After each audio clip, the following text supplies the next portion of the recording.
Franklin ter- terminó hace unos días, pero se cuadró que la charla pues de su trabajo de grado fuera hoy. Y es precisamente el tema que tratamos ayer en la charla de retina. Claro que en la charla de miopía degenerativa, pues yo traté otro poco de temas y mencioné esto, que es algo en lo que vengo insistiendo desde hace muchos años, que la cirugía de retina de los miopes altos, de la asociada a miopía degenerativa, debe hacerse ab interno, es decir, vía vitrectomía y combinarse con la lensectomía para darle al paciente pues todas las ventajas de la compensación miópica y al cirujano todas las ventajas de una visibilidad excelente intraoperatoria y postoperatoriamente, que es muy importante en el tratamiento del desprendimiento de retina, porque decíamos que las lesiones son muy pequeñas. Este cuento de enfocar los desprendimientos de retina en los miopes así, pues la verdad es que no hemos hecho una publicación, un trabajo, y probablemente esa es la razón por la que no ha pegado. Yo vengo hablando del cuento desde hace mucho, pero y no ha cogido fuerza, pero pues cada vez hay más publicaciones de gente más organizada y más disciplinada que inclusive muestran el comparativo entre hacer el enfoque ab interno o hacer el enfoque con implantes y muestran pues una gran superioridad. Por fin vamos a abordar el tema con datos y números y Franklin pues hizo un trabajo muy extenso porque quisimos revisar toda la experiencia y obviamente como van a ver pues todas las dificultades inherentes a la documentación y a la consecución de datos pues hacen que la cantidad de datos no sea la que uno quisiera, pero yo creo que es suficiente, como van a ver, para sacar conclusiones y respaldar la propuesta. Entonces, sin más, Franklin Meneses, fellow de retina, terminando, les echa el cuento. Muchas gracias, doctor. Muy buenos días para todos. Muchas gracias por estar esta mañana hoy compartiendo con nosotros la presentación de este trabajo que se realizó en la Clínica de Oftalmología de Cali. El trabajo lo titulamos Facovitrectomía posterior en desprendimiento de retina y miopía degenerativa en la Clínica de Oftalmología de Cali con resultados postquirúrgicos. Quisiera presentarles al equipo investigador. Está encabezado por el doctor Alberto Castro como asesor principal, la doctora Denise Anaya como asesora especializada del trabajo, Manuel Luna como profesional estadístico o asesor estadístico de la clínica, y los coinvestigadores, el doctor José Miguel Bustamante, la doctora Catalina Gómez y el doctor Sebastián Guerrero, residentes del programa de oftalmología de la Pontificia Universidad Javeriana de Cali. Entonces, para hablar sin duda alguna del planteamiento del problema o por qué realmente buscamos o decidimos hacer este trabajo ya como adicional a lo que comentaba el doctor Castro hace un momento, pues sabemos y conocemos que la miopía pues es un defecto refractivo, pero sobre todo la miopía alta, que cuando estamos hablando de miopía alta generalmente son pacientes con dioptrías por encima de -6 o longitudes axiales mayores de 26 milímetros. Entonces, se le ha dado la connotación de miopía alta, miopía degenerativa, miopía patológica, cuando a esto se le adicionan hallazgos a nivel del fondo del ojo. Por favor, algún micrófono. Gracias. Se adicionan hallazgos a nivel del fondo del ojo, a nivel estructural, que son secundarios al alargamiento progresivo y excesivo del globo ocular, que conlleva pues este adelgazamiento de la retina y a rupturas de la membrana de Bruch, que genera todos estos hallazgos posteriores. Entonces, estamos hablando de que son pacientes que tienen miopía de base, miopías altas, que tienen un crecimiento acelerado del eje axial del globo ocular, con adelgazamientos esclerales que generan aumento del riesgo subsecuente de complicaciones como lo son el desprendimiento de retina, que ya estudios previos han determinado que estos pacientes tienen 20 veces mayor el riesgo de presentar desprendimiento de retina según los últimos estudios con un OR mayor de 20, debido pues a las modificaciones vítreas y a la neovascularización coroidea que se puede presentar en ellos, que vamos a ver un poco más adelante. Respecto a lo que se ha hablado previamente en cirugía de este grupo de pacientes, pues encontramos que hay una proporción importante en la que se ha mencionado o se había venido manejando con manejo de cerclaje o bucle escleral en ellos, pero con los resultados posquirúrgicos de estos pacientes no siempre han sido tan buenos y no han sido tan llamativos, lo que ha hecho que esta área pues de la cirugía retinal pues fuera un poco más sombria y respecto al pronóstico visual de estos pacientes, pero nosotros justamente y en cabeza del doctor Castro ha venido manejando y ha venido empleando una estrategia quirúrgica diferente en la cual se han obtenido unos resultados mucho mejores de los que normalmente se generalizaban en ellos, y eso es lo que queremos justamente colocar en manifiesto y colocar con datos objetivos para poder revisar justamente estos resultados. En Colombia hasta el momento, pues revisando la literatura, no tenemos un estudio que se haya realizado en el que muestre justamente esta estrategia que se ha hecho. Entonces, es otra de las consideraciones importantes para nosotros poder desarrollar este trabajo de investigación. Entonces, esto nos ha llevado a decir cuál es la pregunta de investigación. Entonces, nos planteamos esta pregunta: ¿cuáles son los resultados posquirúrgicos tanto anatómicos como funcionales de estos pacientes con miopía alta que han presentado desprendimiento de retina intervenidos quirúrgicamente en la Clínica de Oftalmología de Cali?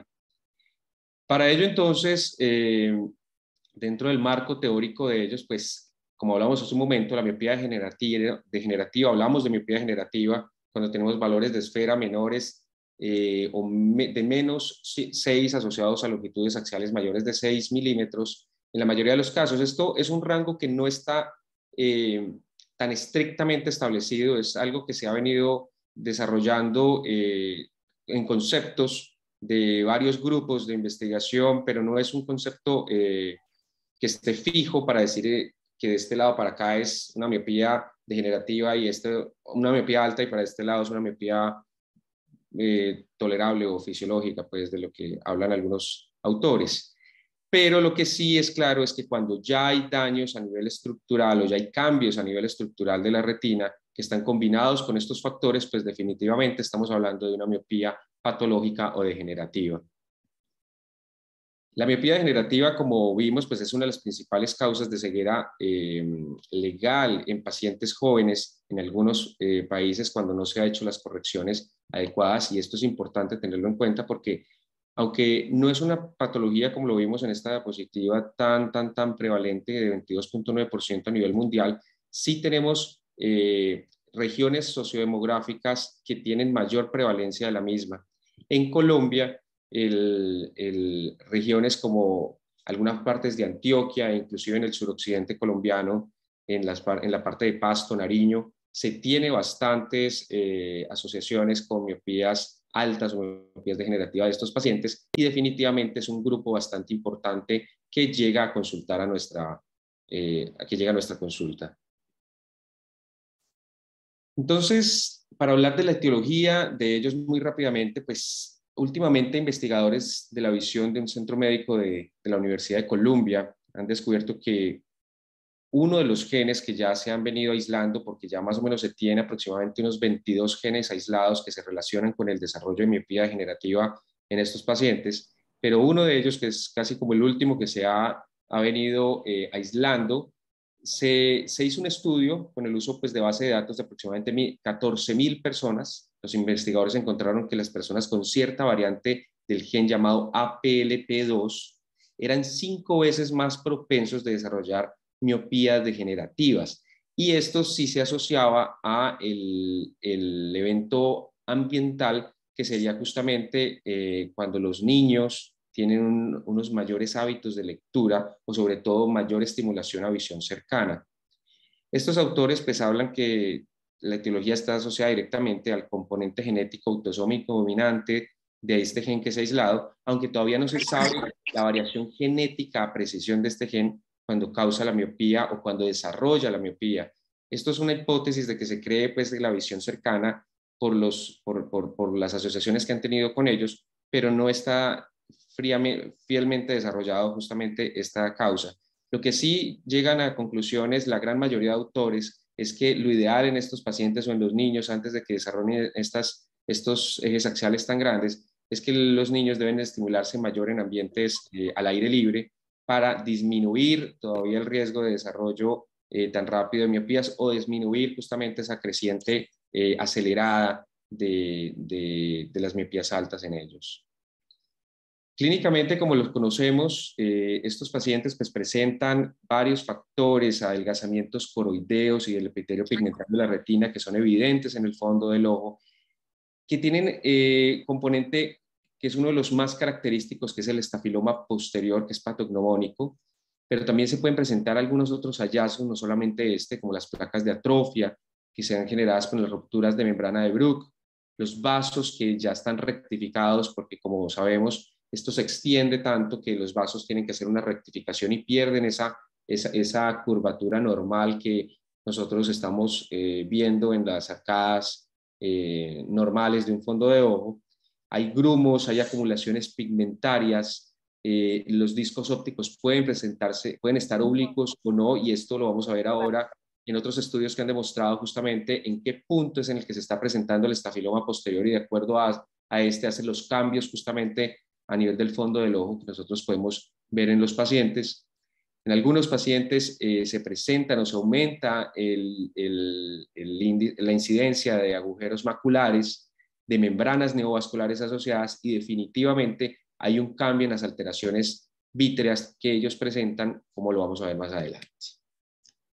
Entonces, este es un estudio en el cual mostraron cómo, mediante resonancia magnética, cómo se presenta la anatomía de algunos, de todos este grupo de pacientes, esta corte de pacientes que tienen miopía alta o degenerativa, cómo es justamente la forma o la irregularidad de estos globos oculares, y dependiendo de esta irregularidad del globo ocular, pues se va presentando justamente los hallazgos a nivel del fondo del ojo. Como decíamos hace un momento, dependiendo de qué parte del polo posterior está comprometido, pues vamos a ver también el compromiso a nivel del disco óptico y a nivel macular. Esta es otra de las imágenes en las que podemos apreciar más de cerca pues, todos estos cambios como vemos irregularmente. Entonces, como hablábamos hace un momento, el vítreo es una estructura importante en los miopes, en los pacientes con miopía degenerativa. Se ha establecido mediante imágenes de OCT de campo amplio. El doctor Castro en las charlas pasadas nos mostraba justamente las imágenes de la doctora Kyoko, en la que muestran justamente que el vítreo de los pacientes con miopía degenerativa pues no tiene la normal distribución de la adherencia que presenta un globo ocular que no tiene miopía, sino que por el contrario tiene múltiples adherencias firmes en varias partes o en varios puntos del globo ocular, y esto hace que tenga una predisposición mucho mayor a generar rotos o desgarros retinales en varios puntos en los que normalmente uno no espera que se haya presentado este tipo de eventos. Estas son múltiples, puede generar múltiples zonas de desprendimiento, tiene adherencias fuertes al polo posterior, se pueden desprender inclusive en capas y pueden generar rotos pues a muchos niveles como lo podemos ver. Traccionan la mácula generando pues puntos focales y tienen muchas bandas anteroposteriores del vítreo por la conformación del mismo.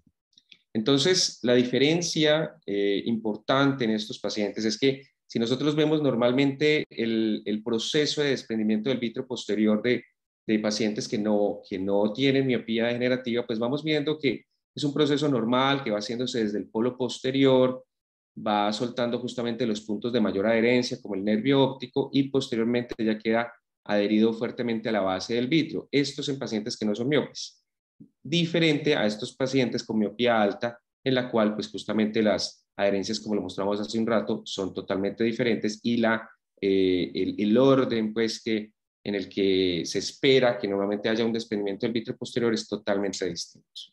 Entonces, ¿esto qué conlleva? Esto conlleva que haya un mayor riesgo de desprendimiento de retina en la miopía degenerativa, que su comportamiento pues es diferente, como lo vimos al desprendimiento de retina regmatógeno, y que tiene origen de las lesiones en varios puntos. Pueden haber desgarros periféricos, pueden haber desgarros paravasculares posteriores y agujeros maculares. Generalmente los agujeros que se presentan en ellos no son el típico agujero en herradura, sino que tienen una forma y una distribución totalmente distinta por las fibras del vítreo que se comportan distinto, como lo vimos.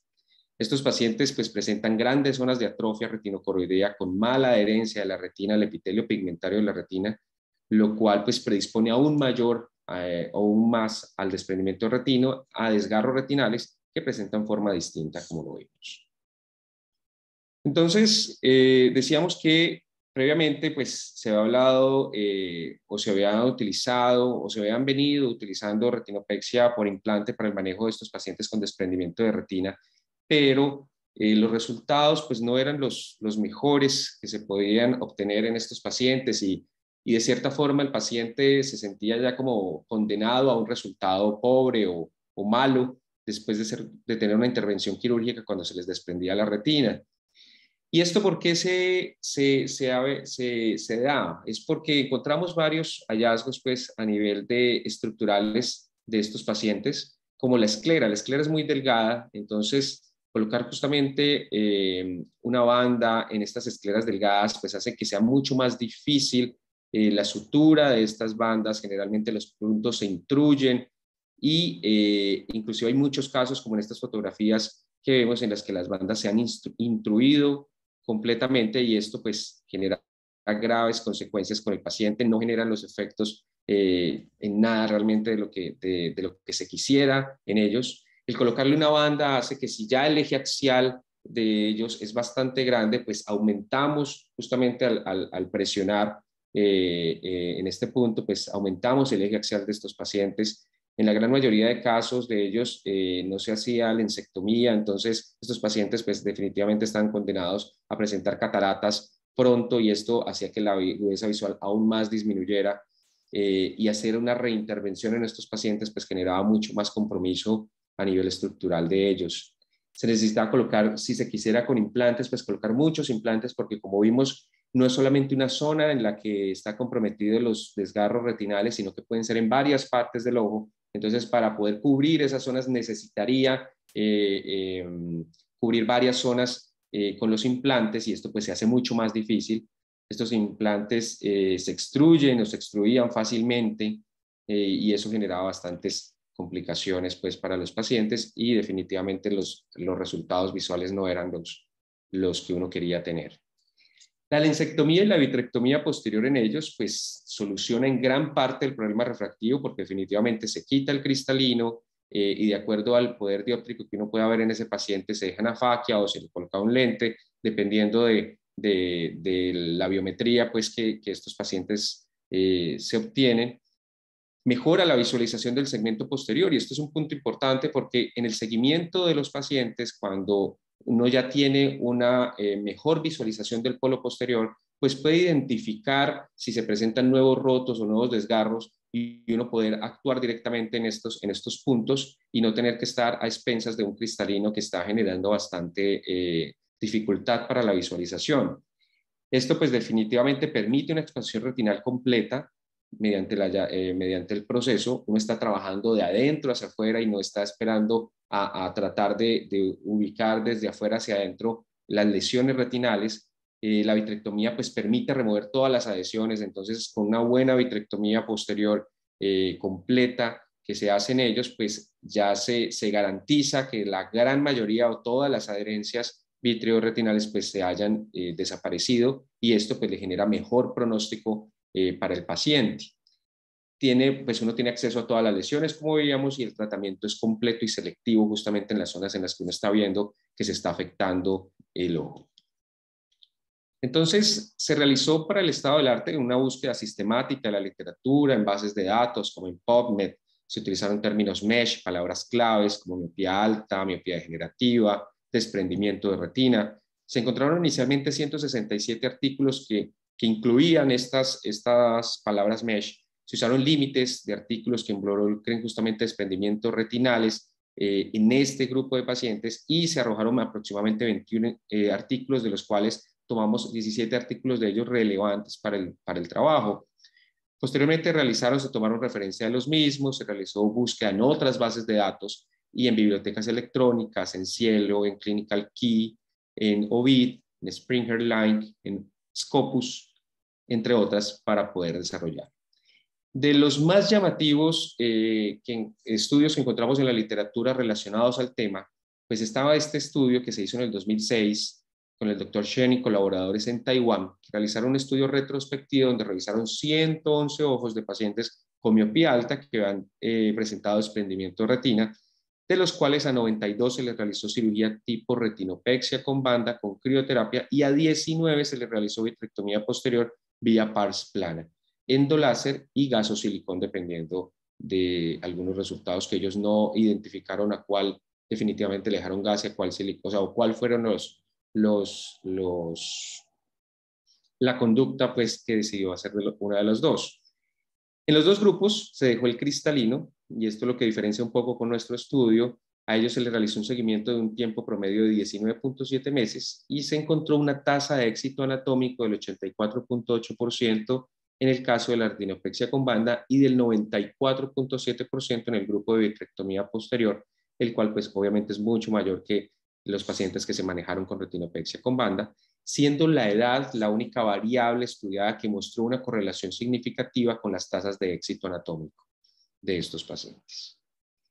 En el 2013, en Francia, el Dr. Dugas y colaboradores evaluaron el resultado funcional y anatómico de la vitrectomía primaria sin implante para el desprendimiento de retina regmatógeno en ojos altamente miopes con longitudes axiales por encima de los 30 milímetros.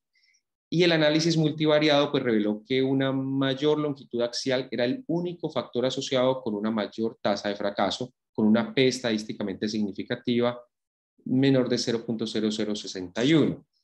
Entonces, la tasa de éxitos que ellos encontraron fue de 73.1%, y la diferencia de nuestro, como vamos a ver ahora con nuestro trabajo, es justamente el grupo de pacientes que escogieron con la longitud axial diferente y el número de pacientes. En este otro estudio, el doctor Uemoto en el 2003 pues mostró que ya de los pacientes de estos pacientes que se hacen con vitrectomía, que se manejan con vitrectomía posterior y mensectomía, demostraron que utilizar C3F8 como gas tamponador en cirugía tipo vitrectomía posterior con lensectomía en casos de desprendimiento de retina con miopía alta mejora la tasa de éxito postquirúrgico y mejora el cierre de agujeros maculares secundarios que habían presentado ellos. Entonces, nuestro trabajo está centrado en un objetivo general, el cual es determinar justamente estos resultados postquirúrgicos de estos pacientes que han tenido estos componentes, tanto desprendimiento de retina como miopía alta, en la Clínica de Oftalmología de Cali y que se le realizó lensectomía con vitrectomía posterior. Los objetivos específicos fue estimar la tasa de redesprendimiento de este grupo de pacientes e identificar el tiempo de seguimiento a largo plazo de ellos. Las consideraciones éticas y el conflicto de interés, pues todo lo hicimos basado en la Declaración de Helsinki de la Resolución 8430 de 1993 del Ministerio de Protección Social de Colombia, en el que se garantizó la beneficencia y la no maleficencia, la autonomía y justicia de los datos de estos pacientes, la confidencialidad de la información suministrada por los reportes, tanto las historias clínicas como las tomas de medidas tendientes a cumplir pues todos los objetivos de nuestro trabajo. Se trató de una investigación que se marcó como una investigación sin riesgo porque se dispensa del investigador de obtener un consentimiento informado directo por el paciente porque estamos es un estudio retrospectivo que se está manejando con información de historias clínicas o de registros clínicos. Se declara que no existe ningún conflicto de interés. Nosotros como investigadores somos libres de la recolección de la información sin ninguna presión externa, no se recibe ni se recibió remuneración económica ni en el diseño del estudio, ni en la recolección de la información, ni en el análisis del estudio por parte ni de la industria médica ni por ninguna otra institución involucrada. Los materiales y métodos, entonces, hablamos de que el estudio tiene un diseño de un estudio descriptivo de corte transversal de fuente secundaria, que son justamente las historias clínicas, la población, el área de estudio, pero los registros de las historias clínicas de estos pacientes en la Clínica de Oftalmología de Cali. Los criterios de inclusión fueron pacientes con diagnóstico de miopía generativa y que presentaron desprendimiento de retina regmatógeno y pacientes intervenidos quirúrgicamente con técnica de vitrectomía posterior vía pars plana más lensectomía. ¿Cuáles son los criterios que dejamos por fuera del estudio? Fueron pacientes que hubieran sido intervenidos con otra técnica quirúrgica, dentro de las cuales pues era retinopexia con banda, historias clínicas que tuvieran registros clínicos incompletos, que definitivamente no permitían la evaluación adecuada de cada una de las variables del estudio, y un seguimiento posquirúrgico que fuese menor de un mes, no lo incluimos en el estudio. El 23 de febrero de este año fue aprobado el proyecto por el Comité Médico de la Clínica de Oftalmología de Cali y se dio el aval para la recolección de la información en cabeza de la doctora Barona. ¿Cómo hicimos la recolección de la información? Entonces, utilizando las bases de datos tanto de SAGI como de 5, obtuvimos inicialmente 5.188 registros de historias clínicas desde 1996 hasta el 2021 que tenían el diagnóstico de desprendimiento de retina. De esto, pues hicimos justamente un balance con el resto de los diagnósticos para poder hacer la inclusión, de los cuales incluimos desprendimiento de retina, miopía degenerativa, procedimientos de vitrectomía posterior con inserción de silicona gas y extracción extracapsular asistida de cristalino, de los cuales obtuvimos 104 historias clínicas. Empleando los criterios de inclusión y exclusión de estas 104 historias clínicas, obtuvimos 45 historias clínicas o 45 ojos que fueron los que entraron a nuestro estudio. Las variables que medimos fueron 16 variables dentro de variables cuantitativas y cualitativas, las cuales nos ayudaron a obtener los resultados que vamos a ver adelante. Después de que ya habíamos determinado las variables y que ya teníamos el aval, pues empezamos a hacer justamente la recolección de la información. Esta recolección de la información se hizo pues una plantilla que permitía justamente el balance general de estos datos. Se realizó organización de formulario, se organizó en formulario de Google y luego se llevó a una base de datos.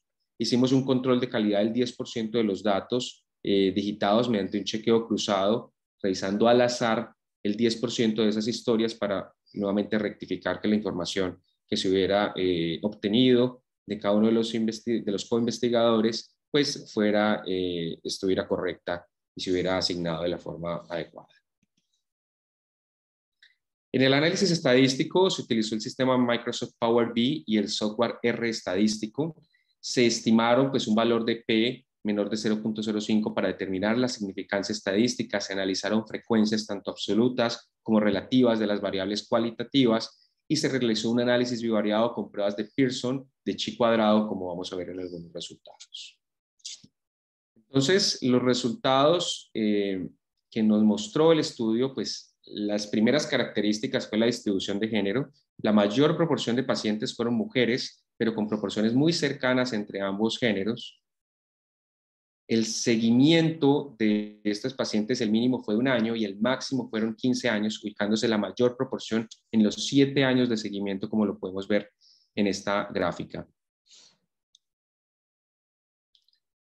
En esta tabla en la que hablamos de agudeza visual prequirúrgica y la agudeza visual a 1 año de la cirugía, hicimos una base al año de seguimiento de todos los pacientes para poder tratar de estandarizar justamente al año cuáles eran esos resultados que se estaban obteniendo para poder hablar de similitudes estadísticas en estos datos. Entonces, en este diagrama de barras agrupado del total de los 45 ojos, se hizo una medición estándar del primer año de seguimiento, en los cuales encontramos que los pacientes de rango de peor agudeza visual, comprendidos de 20/400 o peor, que correspondían al 53% del total de los ojos, al primer año de seguimiento se redujo al 42%.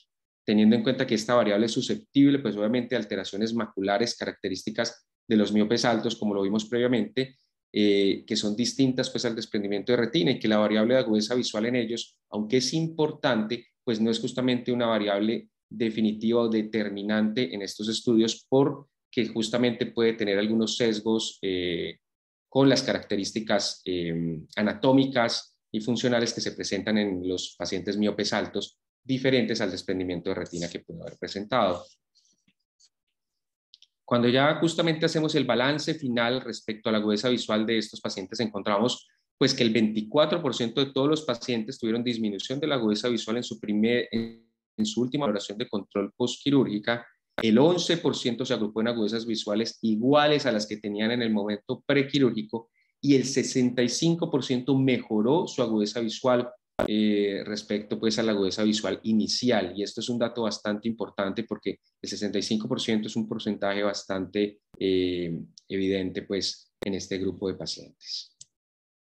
Respecto al resultado anatómico y al tiempo desde el primer síntoma hasta la cirugía, 40 pacientes de los 45 pacientes evaluados mantuvieron su retina aplicada y esto corresponde al 89% de los pacientes que nosotros evaluamos en el estudio, siendo el tiempo desde el primer síntoma hasta la cirugía el más corto de 0 a 10 días en más del 80% de los pacientes con retina aplicada.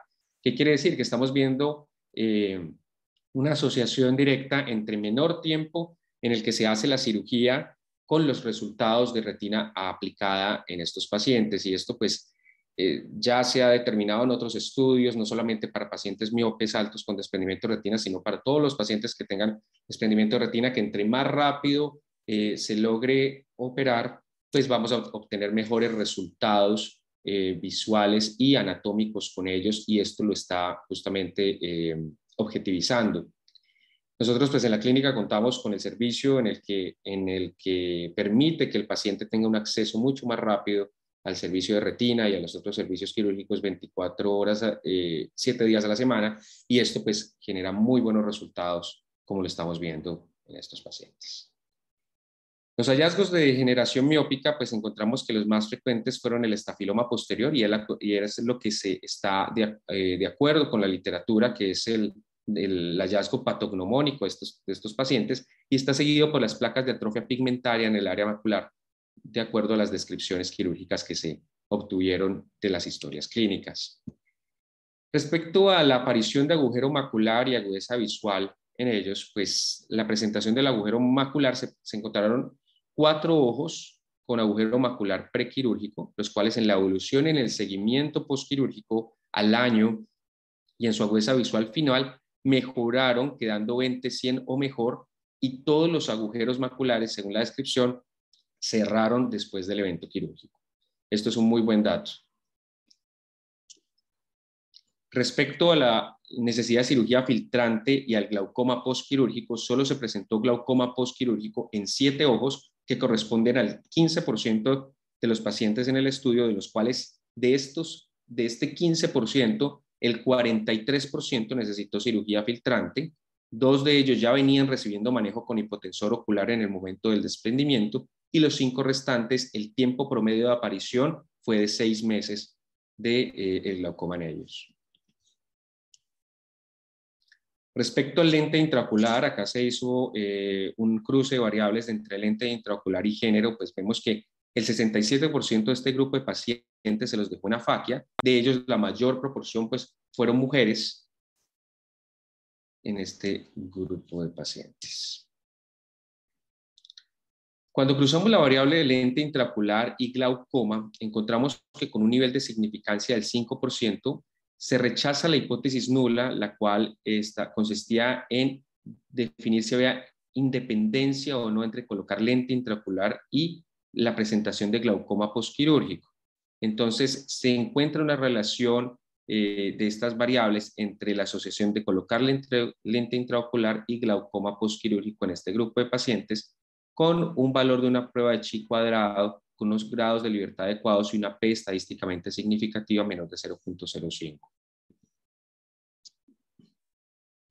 Respecto al defecto refractivo residual de ellos, pues un poco menos de la mitad de los pacientes no logramos obtener el defecto refractivo por falta de la información en los registros de historia clínica en los controles postquirúrgicos de ellos, pero de los que sí se logró obtener, la mayoría se encontró un astigmatismo hipermetrópico residual. en estos pacientes, tanto el grupo de los pacientes que quedaron en afaquia como en el grupo de pacientes que quedaron con lente intraocular. Respecto a la afectación del otro ojo, el 46% de este grupo de pacientes tuvieron afectación por miopía degenerativa del otro ojo. De ellos, o sea, es un poco menos de la mitad, pero casi llegando a la mitad de ellos, se encontró que la cirugía convencional previa extrainstitucional se había presentado en 5 pacientes que corresponden al 23% de estos pacientes de este grupo, y la totalidad se encontró con agudeza visual en movimiento de manos o peor. De ellos, de este grupo de pacientes, el 77% restante tuvo desprendimiento de retina en el otro ojo en el transcurso del seguimiento realizado. Entonces, para analizar justamente las tasas tanto de éxito como de desprendimiento de este grupo, se hizo justamente esta tabla en la cual pues, se realizó una prueba de Fisher, dado que dentro de la tabla cruzada que vemos acá, algunos valores son 0, porque no tenían, pues no estaban ubicados en este grupo estos pacientes, y pues es análoga a la prueba de independencia de chi cuadrado. Entonces, esta prueba arrojó un resultado en el cual se rechaza una hipótesis nula, por lo tanto, sí existe asociación entre el resultado anatómico y el tiempo desde el primer síntoma hasta la cirugía, con un nivel de confianza del 95%. Entonces, encontramos que la tasa de desprendimiento de estos pacientes fue del 11.1% y la tasa de éxito anatómico en ellos es del 88.9%.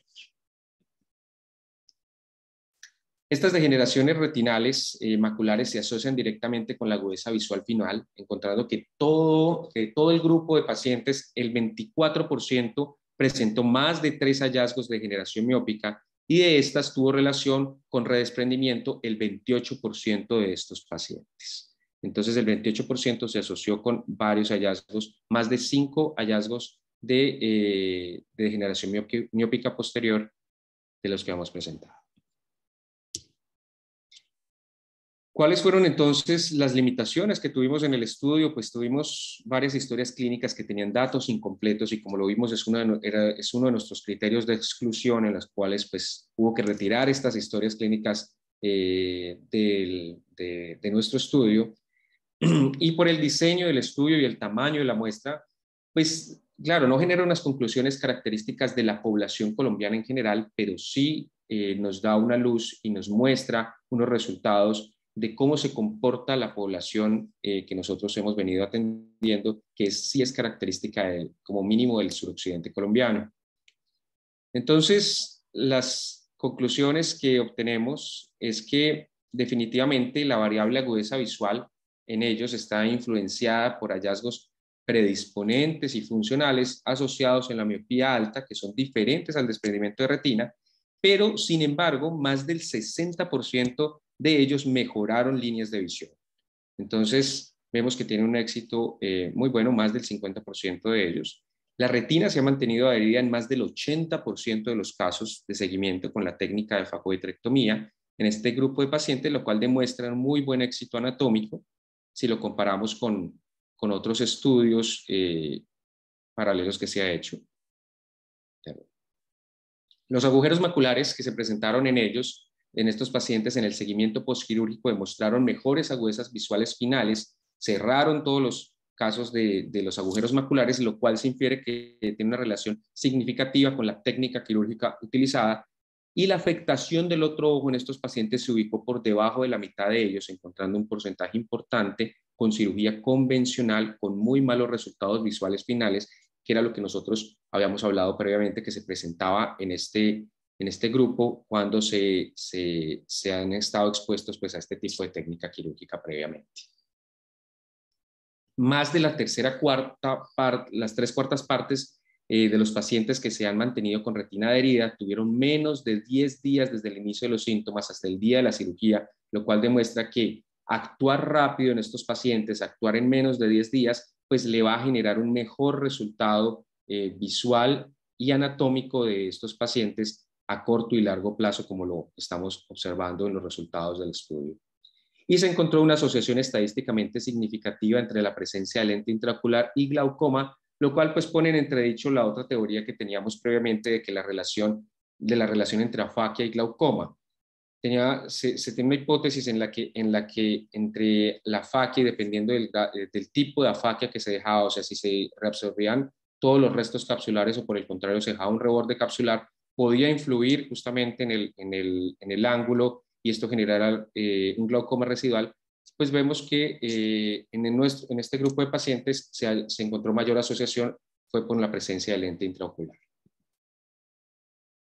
La tasa de redesprendimiento en este grupo de pacientes se encuentra baja respecto a otros estudios similares, recordemos que fue el 11%, y el aumento del tamaño de la muestra generará un mayor poder estadístico, o sea que este estudio pues, pretende que de aquí en adelante podamos seguir con estudios más grandes, inclusive se puede ubicar este estudio retrospectivo y hacerlo un ambivalente en el que podamos hacer un estudio prospectivo y continuar todavía la evaluación de estos resultados para tener en el tiempo pues, unos más datos estadísticos que nos sigan validando esta información. Quiero darle un agradecimiento especial al doctor Alberto Castro como mi asesor principal, como mi maestro, como mi docente, desde la residencia hasta el fellow que ya estoy terminando, a la doctora Denis Anaya como asesora especializada, como docente mía también durante la residencia y durante el fellow, a Manuel Luna como profesional estadístico por la ayuda que nos brindó durante el desarrollo de la investigación en la parte estadística, a los coinvestigadores, los residentes de la Universidad Javeriana, el doctor José Miguel Bustamante, la doctora Catalina Gómez, el doctor Sebastián Guerrero, por estar pendientes justamente del trabajo, a la Clínica de Oftalmología de Cali, definitivamente, pues por ser me siento parte, o sea, como estoy en mi casa en la Clínica de Oftalmología, realmente es mi alma mater de la oftalmología desde la residencia hasta ahora del fellow, a la doctora Barona por abrir espacios y por permitir que se desarrollara adecuadamente el trabajo y por abrir justamente estos campos de investigación. El área de investigación, a Jaime Andrés, en el cual está encargado de esta área de investigación, la cual tiene una buena organización y permite justamente que toda la investigación se lleve a cabo y a feliz término. Quiero agradecer justamente pues a toda el área de la clínica, a la parte administrativa, a la parte asistencial, tanto de consulta externa como del área de cirugía. Quiero agradecer justamente a todos mis docentes, tanto mis docentes de pregrado como de posgrado, de la especialización de oftalmología, como a mis docentes del fellow, por toda su ayuda y por toda su enseñanza todos los días, por tener una cara amable realmente siempre con el paciente y con la finalidad realmente de obtener los mejores resultados para ayudar a todos los pacientes. Muchas gracias a los residentes y muchas gracias a ustedes por estar presentes el día de hoy. Muchas gracias, Frank. Yo sé que el esfuerzo es bien importante para salir con un trabajo y presentarlo. Muestra pues una vez más las dificultades que tenemos con la calidad de la información, los seguimientos pues que nos imponen en el sistema, en donde cambian contratos, interrumpen los pacientes, interrumpen los tratamientos y esto genera pues una dificultad muy grande para tratar de uno documentar y saber la verdad de lo que está ocurriendo. De todos modos, me parece que el trabajo confirma en principio pues lo que yo he venido sosteniendo, que esa alternativa es una buena alternativa para enfrentar los desprendimientos de retina miópicos. Y me pareció muy significativo que encontraran ese número de pacientes que eran como un caso y control dentro del mismo paciente, y es lo que yo he mencionado, pues como impresión, pero pues ya con números lo confirmamos. Paciente que le operaron el primer ojo con cirugía convencional, ese ojo está perdido, y el segundo ojo que le operamos con lensectomía y vitrectomía, pues lleva muchos años viendo. Sí es importante tener en cuenta que la agudeza visual no es, como lo mostró muy bien Franklin, pues no es el parámetro fundamental en miopía, porque sobre todo las degeneraciones miópicas más avanzadas pues estos pacientes a veces ven 20/200, cuenta dedos. Y eso hace la diferencia entre que el paciente sea funcional o no sea funcional. Muchos de estos pacientes son ojo único, después de la cirugía quedan viendo cuentadedos y están felices porque pues, pueden caminar, se pueden defender. Y siempre ha existido esa disociación en miopía, en donde primero usted ve un fondo horrible y usted dice, ¿cómo hace este paciente para ver? Luego lo que el paciente ve a veces es poquito, 200, 400. Y luego la funcionalidad del paciente es muy superior. ¿Sí? Le sugeriría a Franklin que para la publicación miremos bien los casos que fracasaron y entendamos por qué fracasaron, porque si me fuera a preguntar a mí, probablemente son los casos que llegaron muy tardíos o con un PDR muy severo o con agujeros maculares posteriores muy grandes. Esos casos pues son de entrada de muy mal pronóstico y uno sabe que les va a ir muy mal. El PDR en miopía es raro. Ustedes saben que el PDR está asociado a proliferación del epitelio pigmentario y los miopes tienen poco epitelio pigmentario. Entonces, sí me gustaría que hiciéramos una selección de los pacientes que fracasaron y los categorizáramos bien para efectos de la discusión en el trabajo. Lo de glaucoma, a mí me parece que no, me parece un poquito forzada la conclusión por el número de pacientes. Yo creo que habría que ver a quienes se les dejó resto capsular y a quienes no se les dejó resto capsular. Y ahí sí podríamos discutir si la teoría de que el resto capsular previene el glaucoma o no lo previene. Y probablemente seguidos en el tiempo. Entonces, esa es otra variable que me gustaría que pudiéramos mirar en más detalle para la publicación. Okay. Bueno, no, esos son los comentarios. Yo creo que les muestra a todos muy bien el valor de hacer revisiones. Cada que uno hace una revisión de su experiencia, de lo que uno cree que es verdad, basado en la experiencia, basado en lo que recuerda, y por lo tanto lo que define la práctica y las conductas que uno hace regularmente, pues uno trata de hacer una revisión sistemática de los datos a ver si eso es verdad, eso que está creyendo es verdad. En este caso, pareciera que sí. Yo he tenido otras instancias en donde no, y cambio dramáticamente la conducta a partir de la revisión de los datos. Pero un valor muy grande de la revisión de los datos es encontrar lo malos que son los datos. Okay. Y eso nos forza, nos hace pensar mucho en la disciplina del dato, en documentar muy bien que cada que veamos un paciente pensemos, este paciente va a ser parte de un estudio, ¿qué debo dejar claro? ¿Qué debo dejar bien documentado en la historia? En el examen inicial, en la nota operatoria.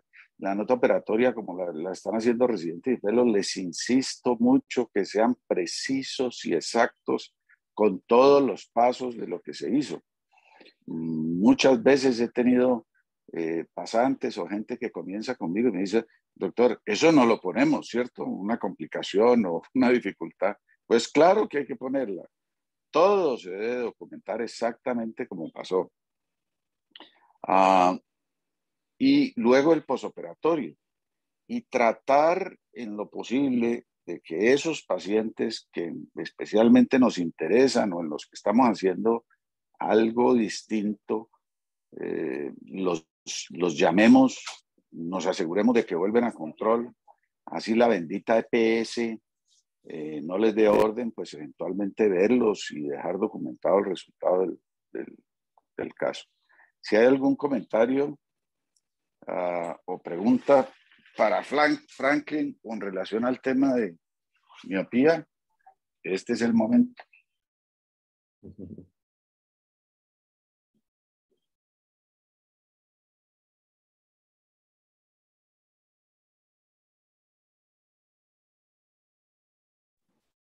Yo quisiera, Frank, pues ya aprovechemos aquí.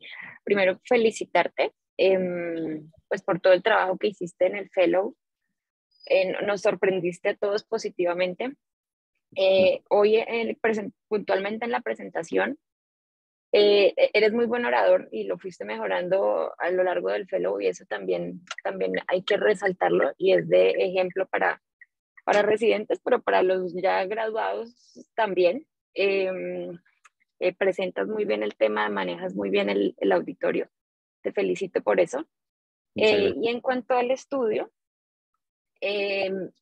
estoy de acuerdo con todo, ya no voy a repetir lo que dijo el doctor Castro, y es muy importante algo que dijo el profe, y es que aunque la agudeza visual no es un punto objetivo en cuanto al resultado, sí es muy frecuente, pero pues es una percepción que los pacientes quedan muy contentos, o sea, cuando quedan en afaquia, o sea, hay pacientes que dicen incluso como, doctor, no me puedo hacer la misma cirugía en el otro ojo, o sea, ¿será que no me va a desprender la retina del otro ojo para que me haga lo mismo?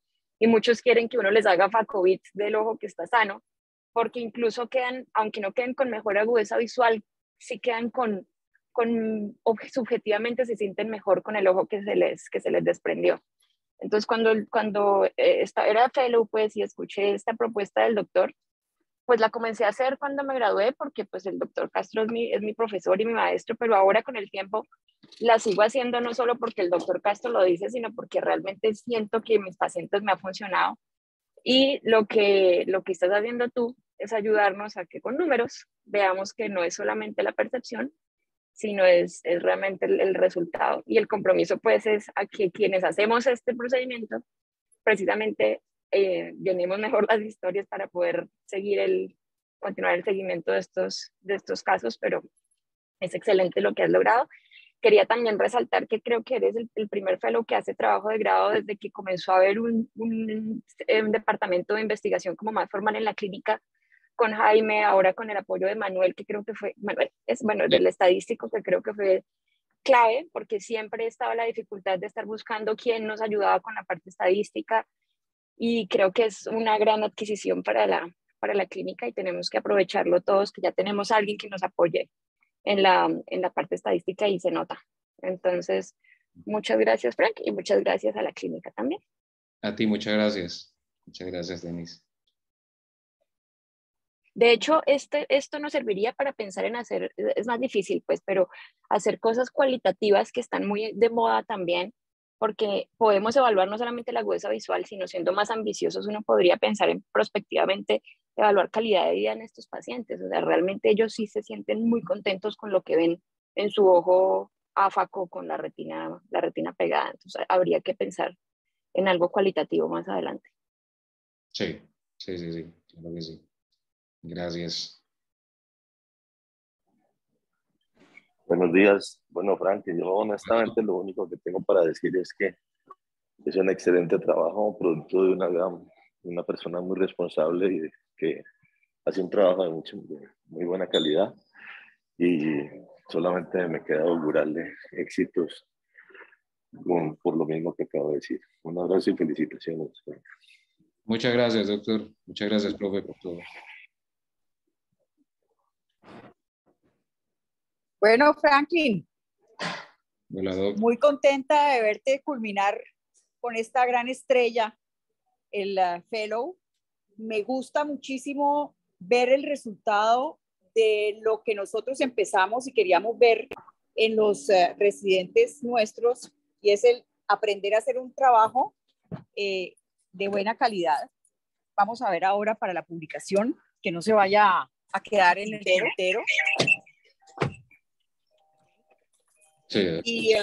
Y ver la colaboración con los residentes, con los docentes, con los estadísticos, para poder armar un trabajo realmente que valga la pena. Entonces, muchas gracias por toda esta colaboración y espero que sigas triunfante en tu carrera.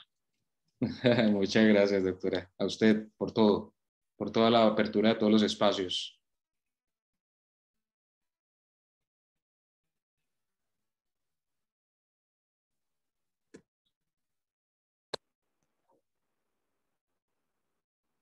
Bueno, si no hay más preguntas o comentarios. Estamos por terminar la reunión. Muchas gracias a todos. Muchas gracias, doctor. Muchas gracias a todos por la participación. Muchas gracias y felicitaciones, Frank. Gracias.